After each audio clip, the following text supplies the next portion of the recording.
Now, it has been the most difficult review of all my channels so far. Why? Because it challenged my vision of music and hi-fi. Well, let me explain.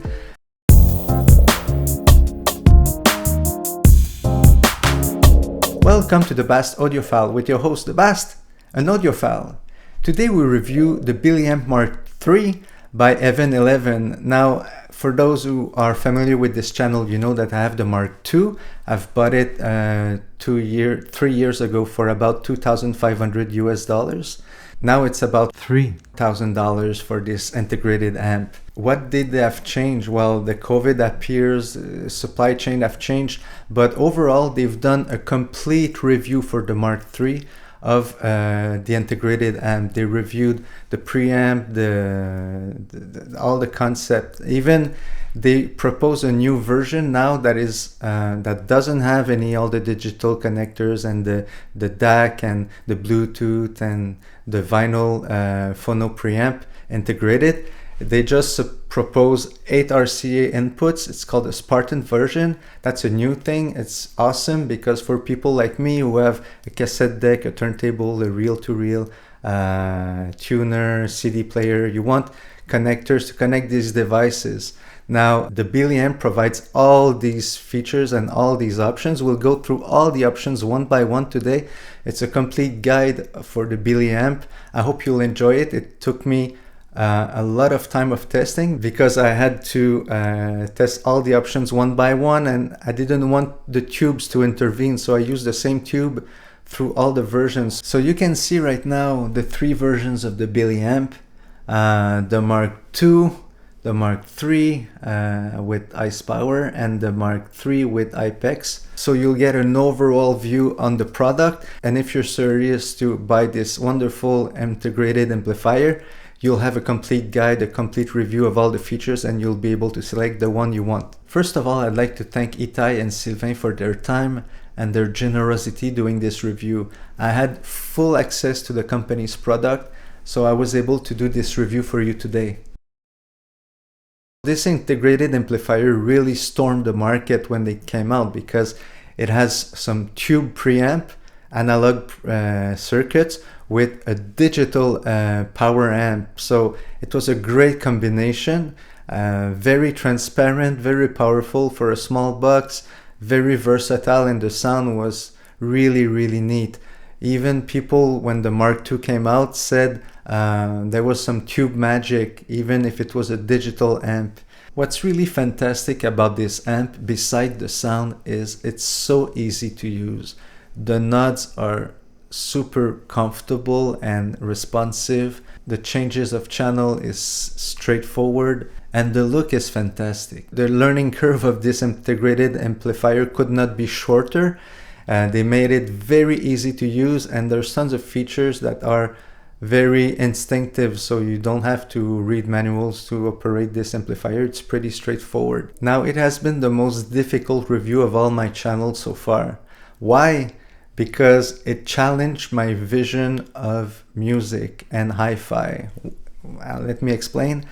Should hi-fi be faithful to the source, or should hi-fi embellish with the circuits and how you do the electronics, should embellish the music?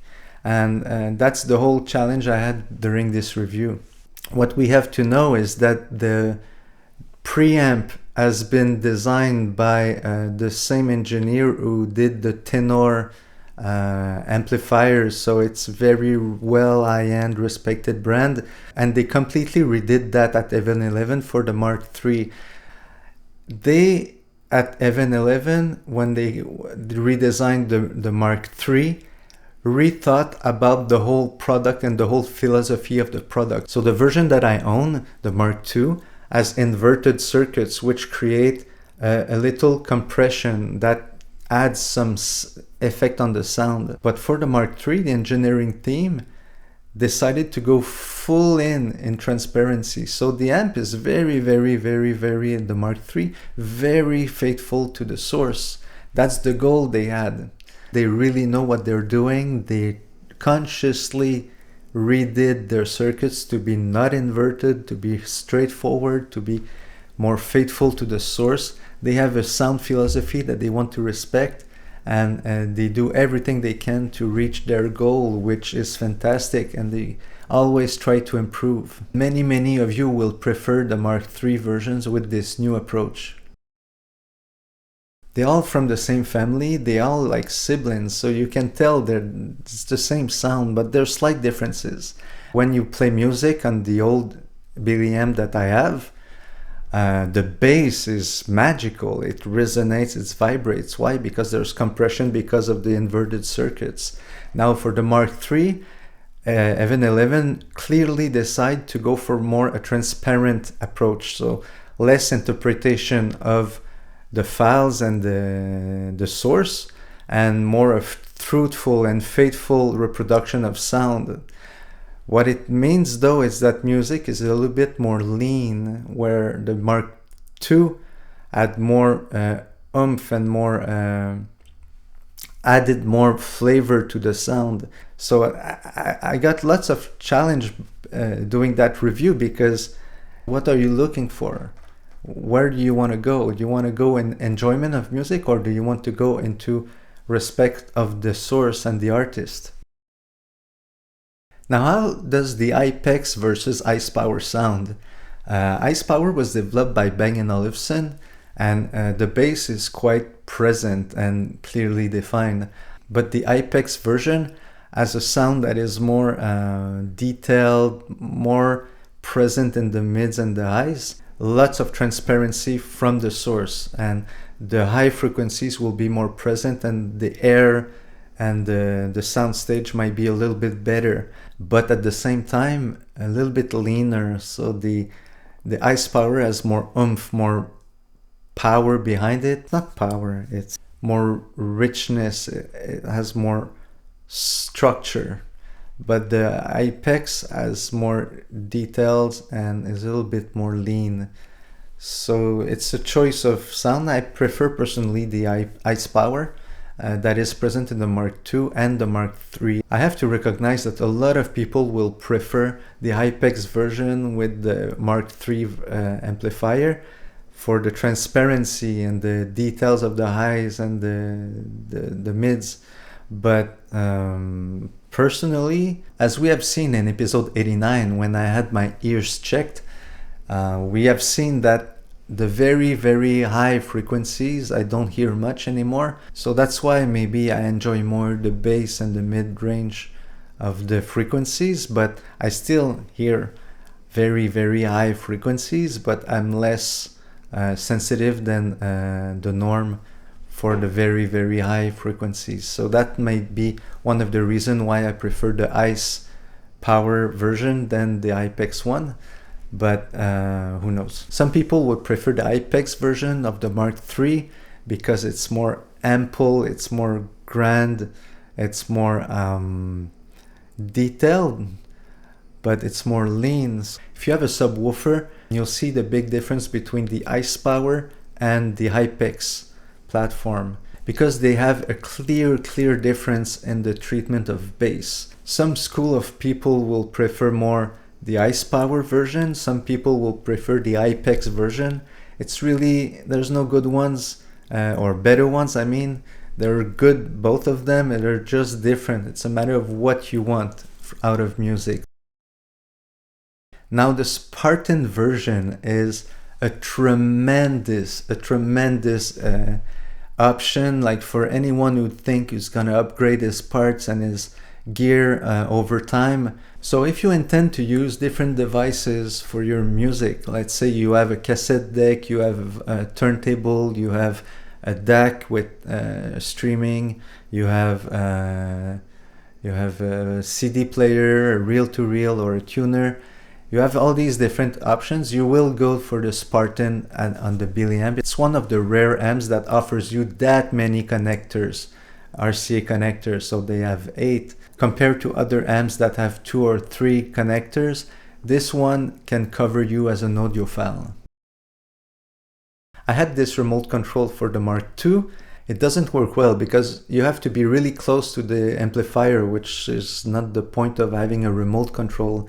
It's about 3 meters, like 10 feet away from the amplifier maximum, and it doesn't work all the time. So it's not really like the perfect remote control. It looks good though, but they replaced it with this one that doesn't seem to have the same design as the amplifier, unfortunately, but that works well. Very straightforward, very simple as the amplifier, so it's always user-friendly. It has pretty much everything you need to operate your amplifier with this small remote control. Very effective. So the upgrade of the remote control is worth it a lot. Now in the Mark III, they've reviewed pretty much all the features.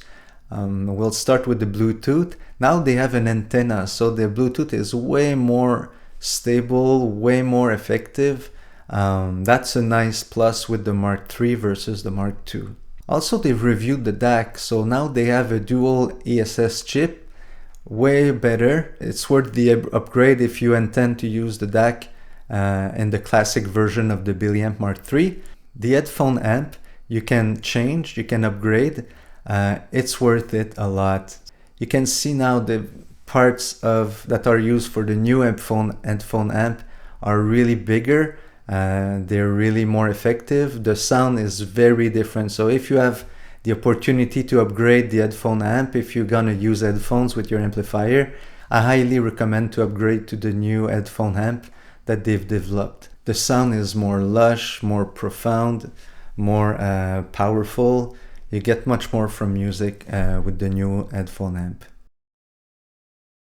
Now, what was my methodology for the testing? The first thing I did is use the same tubes for all the testing. So I tested the Mark II with the same tubes, and I tested the Mark III ICEPower with the same tube, and I tested the Mark III Hypex with the same tube. So I swapped the tubes every single time. That took a long time, but I was able to neutralize and to stabilize the results by using the same tubes for every version. So I've tried the amps with different sources. I've tried with vinyl, streaming, cassette deck, and CDs. The amps are so transparent that you can clearly see the difference between the source gear. Having that said, there's differences between the amps as well. So I've listened to different reggae songs. I've listened to pop. I've listened to classic, Mozart, especially the sonatas. I've listened to Mac Miller's Circles, which is a test track for the bass. Really made a difference between the three versions. So I've listened to Dizzy Gillespie for the cymbals and the trumpets. I've listened to different type of music just to have a clear overview of the broad possibilities of sound. In conclusion, this amplifier is very transparent and faithful to the source. The sound is fantastic. It's well balanced because you have a tube and preamplifier with a digital amplifier that is pretty lean and transparent. So you get a very beautiful sound, very in tune and refined. So it's of good taste. All three of these amps have fantastic sound. They're a little bit different from each other, but overall it's the same family. They all look siblings and they all sound beautiful and transparent and pretty straightforward to the music. It's one of the reviews that had me think a lot about my taste in music. It was challenging because all amps are good, but I didn't like them the same way. So it's a matter of personal perspective. So thank you so much for listening up to the end. We enjoy your presence in this channel. Thank you so much. I hope you're gonna subscribe. I hope you're gonna see our next videos. Always a pleasure to be with you. Please don't forget our Patreon if you have a chance. That's fantastic information on how we do stuff. And it's an opportunity for you to be part of the making of these videos. So thank you again for being with us. Listen to good music. Take care and goodbye.